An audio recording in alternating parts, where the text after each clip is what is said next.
J'ai passé tout mon lycée et le début de ma fac sur Trash. C'est-à-dire que j'ai rejoint Trash en début de seconde. J'ai quitté Trash après ma deuxième année de fac. Donc j'ai passé plus de 5 ans là-bas au total. J'y suis rentré, j'étais un pré-ado. Et quand j'ai quitté, j'étais devenu un adulte pas forcément accompli, mais plutôt bien installé avec de l'argent. C'est un vrai adulte, quoi. Trash m'a énormément appris. J'ai adoré Trash, pas trop la fin. On va dire qu'avec les différentes personnes sur Trash, ça fitait plus trop. Mais dans l'ensemble, j'en tire un excellent souvenir et beaucoup de reconnaissance, beaucoup de gratitude, parce que on peut dire ce qu'on veut de la gestion de Trash qui oui a des soucis clairement, ou même des gens qui y a là-bas. C'est un vrai nid à opportunités et aussi à expérience. Tous les anciens ou trashers futurs peut-être qui vont quitter Trash pour se lancer dans leur carrière solo entre guillemets se gardent bien souvent de dire que sans Trash ils auraient pas réussi à lancer leur chaîne en solo, à avoir 200 000 abonnés. Et donc comme je vous l'ai dit, moi j'étais très jeune quand j'ai rejoint Trash, un pré-ado, et j'avais un mentor à l'époque, c'était Neoxys, donc le patron de Trash. On avait une assez bonne relation avec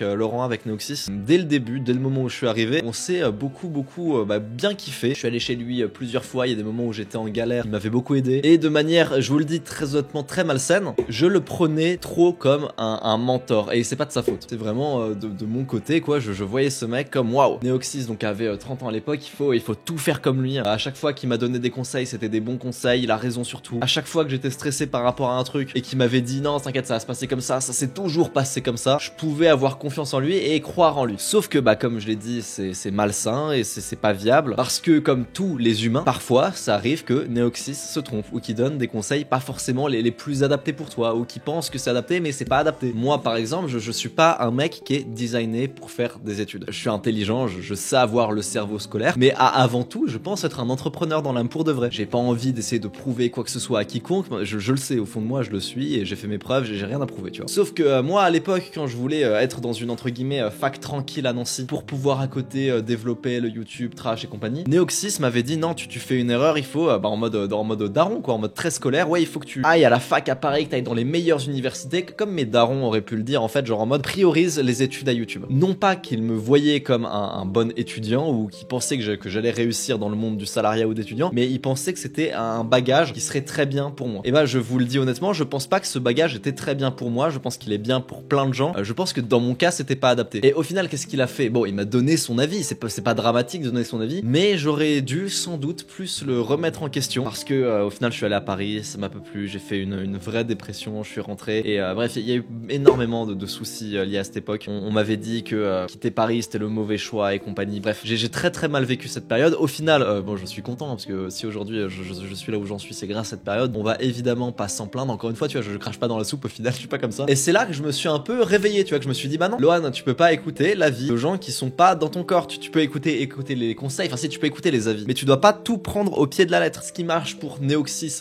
qui est plus vieux, donc peut-être à son époque, pour son caractère à lui, ne va pas forcément être la bonne solution pour toi. Et évidemment j'ai bien compris que lui donnait les choix, les avis les moins risqués, les plus prometteurs sur le long terme, en mode peu importe c'est qui en face, parce que voilà, les études c'est safe et tout, sauf que moi je suis pas n'importe qui, je sais que je pouvais être un grand entrepreneur machin mes couilles. Donc j'ai très mal vécu cette période et je voulais en parler. Il y a beaucoup de gens en ce moment qui cherchent à avoir des mentors. J'ai reçu un mail là il y a pas longtemps, il y a 2 jours, qui me disait ouais Lohan s'il te plaît, je dois être en stage chez quelqu'un, est-ce que tu peux être mon maître de stage et tu seras mon mentor, j'ai besoin d'avoir un mentor. Je savais même pas ce que ça voulait dire, tu vois. En gros un mentor c'est une sorte de, je pense parce que c'est comme ça que je l'ai ressenti moi, un père de remplacement. Si t'as eu un père absent ou un père trop peu présent, moi mon père par exemple, et c'est tout à son honneur, était quelqu'un de très cool au quotidien dans ma vie, mais jamais j'ai connu genre le vrai patriarche et tout, tu vois ce que je veux dire. Donc je pense que ça vient peut-être de là, cette recherche de mentor, c'est d'avoir un peu ce paternel. Le problème c'est que comme il n'y a pas de père parfait, il n'y a pas de mentor idéal en fait. Beaucoup de gens pensent que un mentor peut résoudre toutes leurs solutions, genre c'est parti,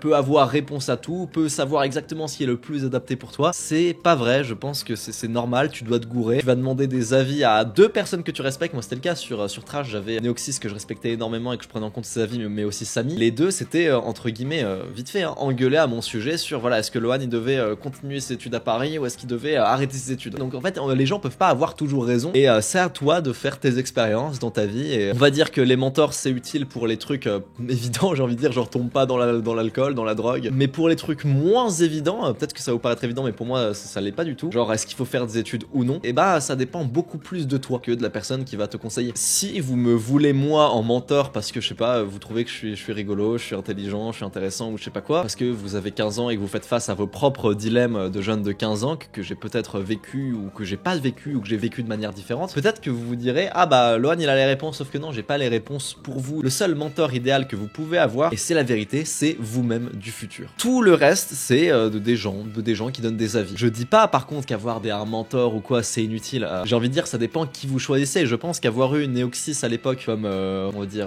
ça fait trop bizarre de dire mentor ou quoi, mais on va dire rôle modèle un peu, tu vois, ça a été très utile pour moi et c'est un mentor que plein de gens auraient rêvé avoir, on va dire de manière professionnelle, même dans la vie hein. Malgré tout pendant mes 3 ans de lycée il a pas arrêté de me conseiller au lycée. J'avais des galères personnelles, amoureuses, machin, il m'a toujours donné des bons conseils, c'est la vérité. Mais je vais vous dire un truc, les meilleurs mentors choisissent leurs élèves. Ils vont prendre des gens avec qui ils travaillent par exemple, ou des gens de leur entourage, de leur famille. Vous pouvez pas aller dans les DM de quelqu'un et faire salut, est-ce que tu peux être mon mentor? Je crois pas que ça marche comme ça. Et si ça se fait pas naturellement, ces mentors seront trop difficiles d'accès. Le meilleur mentor que vous puissiez avoir, ce sera votre meilleur patron. Je pense hein, que d'une certaine manière, tous les gens avec qui j'ai travaillé pendant ces 2 dernières années sur le NLV, les gens qui m'ont entouré depuis le début, mes monteurs notamment, j'ai pu par moment, je dirais pas tout le long de leur vie hein, évidemment, être utile et avoir ce rôle de conseiller slash mentor justement, qui a été utile. Mais c'est parce qu'ils montaient des vidéos pour moi, donc ça me faisait plaisir de les aider dans leurs dilemmes professionnels, relationnels et compagnie. Est-ce que c'est réellement obligatoire? Non, je crois pas. Comme est-ce que c'est réellement obligatoire d'avoir un père ou d'avoir une meuf ou d'être en couple? Non, c'est pas obligatoire. Vous pouvez ne pas avoir de mentor, ne pas être obligé de travailler pour quelqu'un et tout et apprendre à ses côtés. Vous pouvez, je pense, très bien être complètement autodidacte, lire des livres, écouter des podcasts, regarder des vidéos, accumuler les connaissances, toujours avec un esprit critique, parce que c'est ce qui m'avait manqué, mais c'est ce qui manque à tous les jeunes. Hein. Je veux dire, n'importe qui qu'on respecte, quand il nous donne un conseil après avoir donné plein de conseils qui se sont avérés bons, en fait, on va se dire ah bah c'est encore un bon conseil. Oui, mais pas toujours. C'est pour ça l'esprit critique.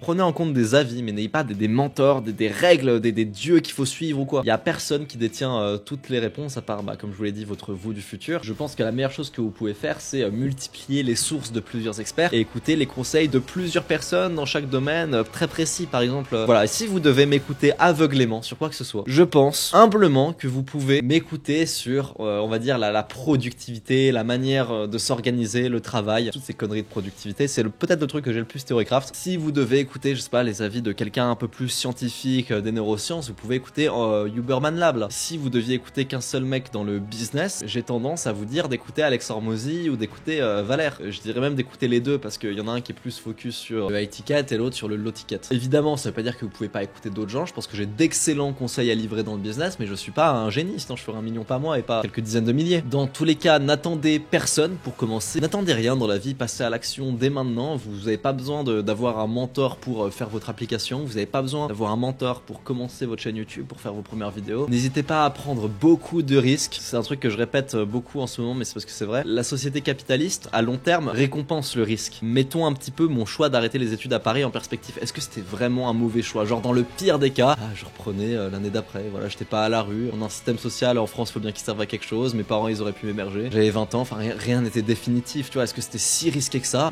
Ça va, tu vois. Et les études en France, elles sont gratuites. J'ai perdu 300 balles de CVEC dans l'opération. Le loyer, je le payais même pas parce qu'il y avait des galères d'eau chaude. Honnêtement, j'ai pas envie de vous dire ouais, voilà, arrêtez les études parce qu'encore une fois, toutes les situations sont différentes, mais souvent c'est pas si risqué que ça. Hein. Et ça peut vraiment faire la différence sur votre emploi du temps pour commencer à vraiment travailler sur un projet. Je pense à SK que je produis sur Archiprod.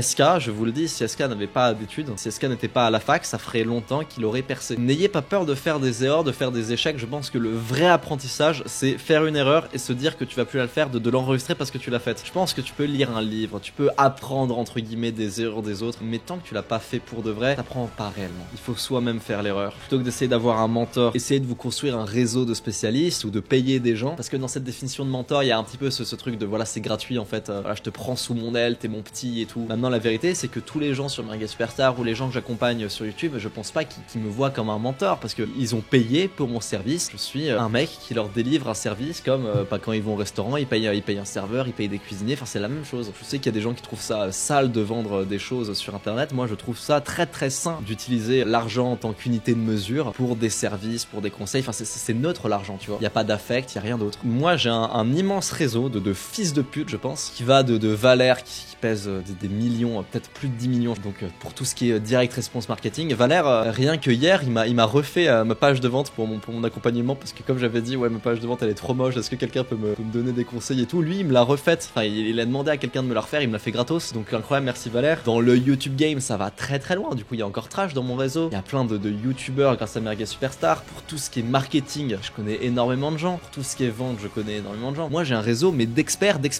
Ce réseau vous rendra beaucoup plus autonome. Je me rappelle très bien quand j'étais plus jeune, avant chaque décision importante et tout, je demandais l'avis à Neoxys. L'avis à Neoxys qui n'est pas à ne pas prendre en compte, mais qui est juste un avis, mais qui est pas la règle, tu vois. Et j'étais paralysé s'il me disait de faire un truc et que moi je voulais pas le faire, tu vois. Alors s'il me dit va à Paris et que je sens au fond de moi que j'ai pas envie d'y aller, je vais me sentir trop mal, trop bizarre. Attends, mais il m'a dit ça et moi je sens que c'est pas la bonne idée et je suis paralysé. Parce qu'il faut juste écouter les avis comme des avis. Et encore une fois, c'est pas la faute de Neoxys, c'est ma faute, tu vois. Il faut écouter les avis comme des avis. Encore une fois, expérimenter, échouer par vous-même, c'est comme ça l'autonomie. Au lieu de bâtir une relation de confiance avec quelqu'un d'autre, essayez de bâtir une relation de confiance avec vous-même. Ça fait un peu cliché, un peu fils de pute ce que je raconte là, mais c'est la vérité. Aujourd'hui, je me fais suffisamment confiance pour plein de trucs dans la vie. Pour la plupart des décisions que je vais faire, je vais consulter l'avis de peu de gens et je vais les prendre en tant qu'avis parce que je me fais suffisamment confiance à moi-même. Ça veut pas dire que je peux pas faire d'erreurs, mais ça s'appelle être autonome. Et la plupart du temps, a priori, tu ressors gagnant. Je sais que je reste quelqu'un de relativement raisonné, de relativement prudent. J'ai confiance en mon jugement, en ma capacité d'analyse. Ça devrait bien se passer pour moi en me passant de l'avis de Kélian, de Neoxys ou de quiconque, de mes parents. Quitte à avoir des gens que vous you look up to, genre vous regardez comme ça. Ce serait même mieux, je pense, d'avoir un peu de frustration, limite même un petit peu de jalousie, enfin de jalousie motivante, quoi. Genre ouais, putain, j'aimerais bien moi aussi avoir ça, plutôt que d'être en mode waouh, Dieu, tu vois. C'est bien de se comparer. J'imagine que on dit la comparaison est mère de croissance. Si tu te compares pas, bah tu sais pas où est-ce que tu vas. Tu vois, moi si j'avais pas un mec dans mes potes comme Valère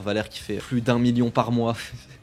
C'est colossal, tu vois. Bah, je serais pas inspiré à faire beaucoup plus, tu vois. On parlait ce matin avec Valère, on s'était appelé. Et du coup, lui qui fait plus d'1 million par mois en direct response marketing, et moi qui fais, allez, dans les plus gros mois sur YouTube, 50, 60 000 euros, un truc comme ça. C'est lui-même qui me dit, ah Lohan, putain, t'as vu, maintenant t'es riche et tout. Alors, ça fait quoi de trucs? Je suis pas riche, je suis pas riche. Je suis 5% de Valère, tu vois, je suis pas riche, non? Je deal encore avec des problèmes de merde, des galères de processeurs de paiement. Il y a des trucs que tu devrais pas avoir à te faire chier avec ça encore. J'ai même pas entre guillemets de vrai virtual assistant, tu vois, je suis pas un vrai riche. Et c'est justement, je sors de ce call là avec Valère, bah je sais que il faut que je me prenne un VR, un virtual assistant, parce que je peux pas gérer toutes mes tâches tout seul au quotidien, ça me prend trop d'espace mental. À mon niveau de revenu, c'est pas du tout indécent de payer quelqu'un 1000 balles par mois pour je sais pas, lui faire des factures. Bah oui, ça paraît logique, mais putain, jusqu'alors c'était toujours moi qui faisais tous les trucs de merde de mon business. Également, n'ayez pas de biais de confirmation vis-à-vis des leçons que vous tirez des gens, parce que même si vous avez pas de mentor ou, enfin, comme je vous l'ai dit, vous faites votre propre expérience, vous mélangez les influences pour construire votre propre chemin, vous sélectionnez des passages. Ne prenez pas que les gens que vous admirez, prenez en compte aussi les leçons, les erreurs des gens que vous n'aimez pas, parce qu'il n'y a pas de raison qu'ils aient fait des erreurs moins importantes ou qu'ils aient appris des trucs moins importants. C'est pas parce que vous les aimez pas. Prenez de tout le monde. En bref, je pense que ce qu'il y a de plus important, c'est de prendre le contrôle, d'assumer que c'est toi ton propre mentor, que tu vas faire des erreurs et d'être ok avec ça. Et aussi un truc très important, la capacité à rebondir après les erreurs, après les trucs tristes dans la vie, la capacité à remonter plus haut et à accepter les erreurs quand t'as fait, parce que j'en ai fait plein et voilà, faut juste s'accepter, passer à autre chose et rebondir, parce que souvent c'est une opportunité d'aller encore plus loin. Quand t'as tout perdu, bah t'as plus de règles, tu vois ce que je veux dire, donc c'est quand même parfois utile. Bref, voilà, je voulais faire une petite vidéo sur ça parce que je pensais que c'était utile. Pour une fois, je fais pas un CTA vers mon accompagnement, et ouais, pour une fois je vais faire un CTA vers Motivation, qui organise son camp numéro 8 le 9 et 10 novembre. Ce n'est que 200 €. Alors vous pouvez dire 200 € c'est beaucoup, 200 € c'est que dalle pour être logé, blanchi, nourri, et pour l'expérience que c'est, parce que c'est un gros truc sportif, je vous le dis, il n'est pas rentable en faisant ça, c'est justement pour que plein de gens puissent en profiter. Évidemment, j'y serai, donc si vous voulez me voir galérer dans des bains froids et qu'on se serre les coudes en marchant, en rampant dans la boue, eh bien venez, c'est moins 20%, donc 180 € avec le code HUNTER,